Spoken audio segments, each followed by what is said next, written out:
सुल्तानपुर में एक बीज कंपनी द्वारा किसानों की मेहनत पर पानी फेर दिया है। अच्छे धान की आस में किसानों ने इस कंपनी के बीज का प्रयोग किया। धान की फसल तो खड़ी हो गई, लेकिन उनमें बाले ही नदारद है। बेचारे किसान अब 6 माह बाद रोने को मजबूर है। किसानों की माने तो पैड़ी तुलसी नामक जो धान का बीज इन किसानों ने लगाया था, वो महाराष्ट्र के जालना जिले के कसल सीडर्स प्राइवेट लिमिटेड द्वारा सप्लाई किया गया था।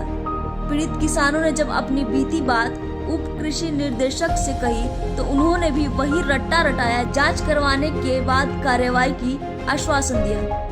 इसकी विस्तृत जांच करा करके उसके जो कंपनी द्वारा जो बीज दिया गया है या दुकान द्वारा, उसके खिलाफ कठोर से कठोर कार्रवाई करके किया जाएगा और किसानों का जो नुकसान हुआ है उसकी भरपाई कराएंगे। किसान एगो ट्रेडर्स की दुकान से किसानों ने धान का बीज खरीदा।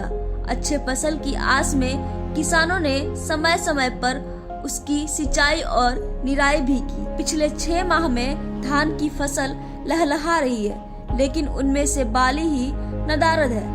ऐसे में किसान अब हाथ पर हाथ धरे बैठकर रोने को मजबूर है, क्योंकि उनके और उनकी फसल के साथ खिलवाड़ हो चुका है। उन्होंने बोला आपका 120 से 125-30 दिन में आपकी फसल सबसे अच्छी होगी। ये लालच देके उन्होंने हमें बीज दिया और उसके बाद कंपनी को लगातार शिकायत कर रहे थे। कंपनी वाले ये बोलते हैं कि बनारस में मीटिंग हो रही है, आपकी भरपाई होगी, आप परेशान मत होइए। इस तरीके से 1 महीने से हम लोग को गुमराह कर रहे हैं और इसकी दुकान को शिकायत करते हैं तो दुकान वाले बोलते हैं भैया हम कंपनी को कर दिया, हम क्या करें, और उनसे बिल मांग रहे हैं तो बिल भी देने के लिए मना कर रहे हैं। अब धान का फसल लगाए हैं, क्या हुआ उसमें? और उसमें क्या हुआ, फूटना है ना, वो को सिंचाई अच्छा दाम सिंचाई के न फूटता है न दाना निकलता है। कहीं शिकायत की है इसकी? कहीं शिकायत का, जहाँ बीज भंडार बीज लावा रहे सुल्तानपुर से, वहीं शिकायत की गए। किसानों की माने तो पैड़ी तुलसी नामक जो धान का बीज इन किसानों ने लगाया था, वो महाराष्ट्र जालना जिले के कसल सीडर्स प्राइवेट लिमिटेड द्वारा सप्लाई किया गया था।